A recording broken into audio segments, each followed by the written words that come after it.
पहले आज मैं बहुत एक बेसिक कंसेप्ट बताने जा रही हूँ जो कि आपको पता होना ही चाहिए। तो आज हम बात कर रहे हैं नंबर्स के बारे में।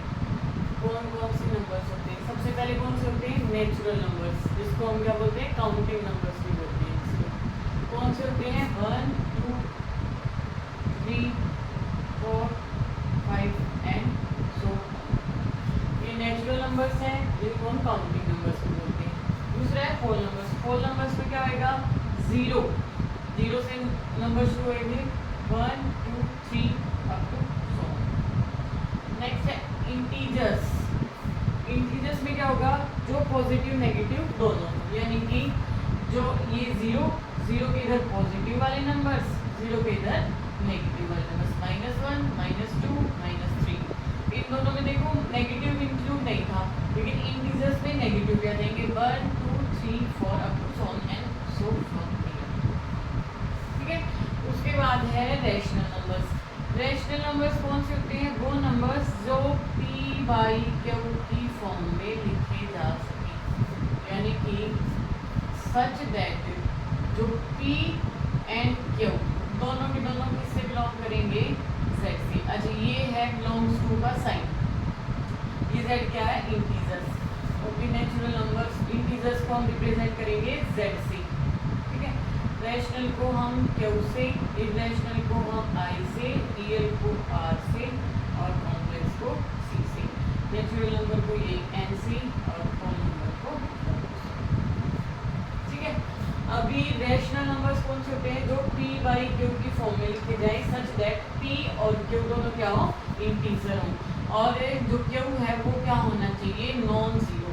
क्योंकि अगर किसी नंबर इंटीजर, मान लो कोई भी इंटीजर ले लिया हमने 2 के अपॉन में अगर जीरो आ जाएगा तो ये बन जाएगा इन्फिनिटी, मतलब नॉट डिफाइंड। नॉट डिफाइंड का मतलब क्या होगा? जिसको हम डिफाइन ही नहीं कर सकते। ठीक है। ये कोई नंबर नहीं होता, this is just a symbol. ये सिर्फ एक सिंबल है जो ऐसे नंबर को रिप्रेजेंट करता है जिसको हम डिफाइन नहीं कर सकते। तो रैशनल नंबर कौन से होंगे? जिसको हम p बाई क्यू, जैसे 2/3 हो गया, ये भी इंटीजर है, ये भी इंटीजर है। 5/4 हो गया, ये भी इंटीजर है और ये भी इंटीजर है। तो ये सब कौन सी है? Rational numbers. ठीक है। ये ध्यान रखना कि भाई ये न्यूमरेटर बोलते हैं इसको डिनोमिनेटर। तो डिनोमिनेटर क्या होना चाहिए? Non zero. क्योंकि अगर डिनोमिनेटर में अगर किसी नंबर के जीरो हो जाता है तो वो वाली चीज इन्फिनिटी बन जाती है। ओके। नेक्स्ट है इरेशनल नंबर। इरेशनल नंबर कौन से होंगे? जो रैशनल के अपोजिट हो, यानी कि जो p बाई क्यू की फॉर्म में लिखे ना जाए। p बाई क्यू की फॉर्म में ना लिखी जाए। जो p बाई क्यू की फॉर्म में लिखे जाए वो कौन से हो गए? रैशनल। जो p बाई क्यू की फॉर्म में ना लिखी जाए वो क्या हो गए? इरेशनल। अच्छा, ये यहाँ पे देखो, ये अगर रैशनल में देखो एक एग्जांपल 3 है, फॉर एग्जांपल 3 है, 3 को हम रैशनल बोल सकते हैं? हाँ, बिल्कुल बोल सकते हैं। क्यों? क्योंकि 3 को लिख सकते हैं 3/1। ठीक है। तो ये p और ये q। नेक्स्ट है ऐसे सिमिलरली है बाकी 8 को बोल सकते हैं। हाँ, तो जो सारे के सारे नेचुरल नंबर हैं वो तो रैशनल नंबर होती है, क्योंकि उनके अपॉन में 1 करके हम उसको p बाई क्यू की फॉर्म में रिप्रेजेंट कर सकते हैं। अब जो इरेशनल नंबर्स होते हैं वो क्या होंगे? जो p बाई क्यू की फॉर्म में ना लिखे जाए। मतलब क्या होगा? जैसे एग्जांपल ले लिया, √2 हो गया, √3 हो गया, √5 हो गया, ठीक है, पाई हो गया, आइडल कांस्टेंट बोलते हैं, e हो गया। ये सब क्या है? इरेशनल नंबर है। इसको हम p बाई क्यू की फॉर्म में रिप्रेजेंट नहीं कर सकते। अब आप बोलोगे कि मैम इसके नीचे भी 1 लिख देते, इसके नीचे भी 1 लिख देते और ये बन गई p बाई क्यू फॉर्म। लेकिन ये p बाई क्यू फॉर्म नहीं बनी, क्योंकि उसमें क्या रूल था कि p और q दोनों कहाँ से आनी चाहिए? इंटीजर से। और इंटीजर में सिर्फ ये वाले नंबर आते हैं 0 1 2 3 4। ठीक है, नेगेटिव और पॉजिटिव दोनों तरफ से। तो जो ये नंबर है ना √2 √3, ये वाले √2 √3 ये नंबर क्या नहीं है? इंटीजर नहीं है। तो इस वजह से हम इनको अपॉन में 1 करके इनको रैशनल नहीं बोल सकते। तो जो p बाई क्यू की फॉर्म में ये अगर √2 है तो ये √2 ही लिखा जाएगा। ओके। दूसरी क्या होगी? इरेशनल नंबर उसको बोलते हैं जिसका जो डेसिमल रिप्रेजेंटेशन है ना वो चलता ही जाए। यानी कि जैसे √2 है, √2 का क्या होगा? 0.5 414213 समथिंग ऐसे। ये डेसिमल के जो बाद वाले पॉइंट है ना, ये कभी भी खत्म नहीं होंगे, ना ये रिपीट होते हैं, ना ये क्या होते हैं, खत्म होते हैं। फॉर एग्जांपल रैशनल नंबर में हम अगर लिखें कि 10/3 है, तो 3 की टेबल में जाएंगे, 3 3 9, 1 कैरी करेंगे, 1 बचेगा रिमाइंडर, और फिर पॉइंट लगेगा, फिर 3.3, 3 3 9, 3 3 9, 3 3 9। तो ये वाली चीज़ क्या हो रही है, रिपीट हो रही है, तो इसलिए हम इसको 3.3 लिख सकते हैं। लेकिन जो इर्रेशनल जो नंबर होते हैं वो कभी भी रिपीट नहीं करते, ना कभी खत्म होते हैं। हो गया? तो इसके एग्जांपल्स,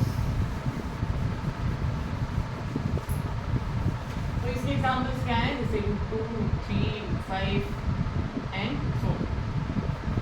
नेक्स्ट है रियल नंबर्स। रियल नंबर्स के अंदर हम किसको काउंट करेंगे, जो रैशनल है और जो इर्रेशनल है, दोनों मिलकर क्या बनाएंगे, रियल नंबर्स। रियल नंबर्स के अंदर क्या होगा, जैसे ये रियल लाइन है,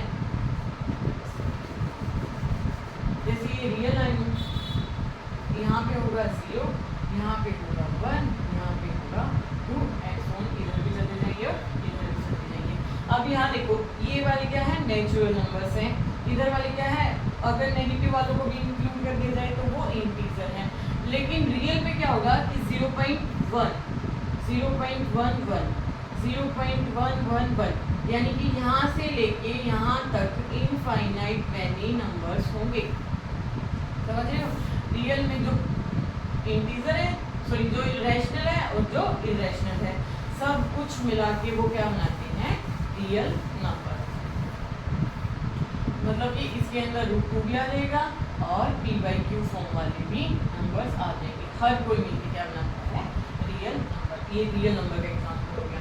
नाउ नेक्स्ट है कॉम्प्लेक्स नंबर। कॉम्प्लेक्स नंबर कौन से होते हैं, जो हम a + i b की फॉर्म में लिखते हैं।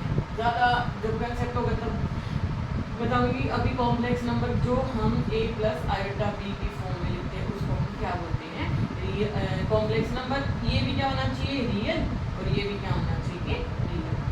ठीक है, जैसे 5 + 3i, तो इसको हम क्या बोलेंगे, कॉम्प्लेक्स। कॉम्प्लेक्स का मतलब क्या है, जहाँ पे आपको ये दिख जाए ना आयोटा, तो उसको हम क्या बोलेंगे, कॉम्प्लेक्स नंबर। अब बाकी सिंपल वो बात है। अच्छा, वन मोर क्वेश्चन कि जो 0 है, 0 किसको बिलोंग करेगा, टू विच, रैशनल या फिर इर्रेशनल। 0 किसको बिलोंग करेगा, रैशनल या इर्रेशनल को, तो 0 किसको बिलोंग करेगा, 0 बिलोंग करेगा रैशनल नंबर को। क्यों, रीजन बता रही हूँ, क्योंकि 0/1 करें, 0/2 करें, 0/3 करें, तो ये सब के सब क्या है, p/q फॉर्म है, क्योंकि ये भी इंटीजर है और ये भी इंटीजर है, और इनका आंसर सबका क्या होगा, 0। तो इसलिए 0 को हम क्या कंसीडर करते हैं, रैशनल नंबर। नेक्स्ट है इवन और का पता ही होगा, इवन और।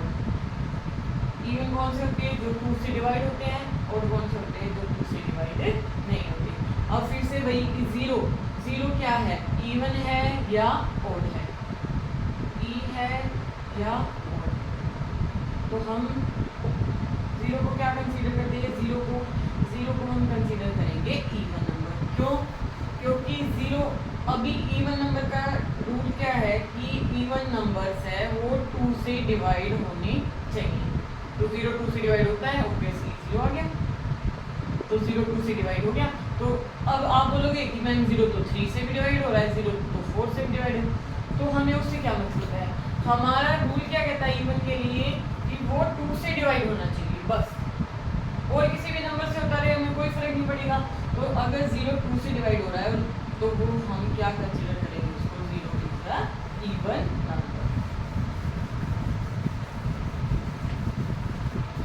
नेक्स्ट है प्राइम नंबर और कंपोजिट नंबर।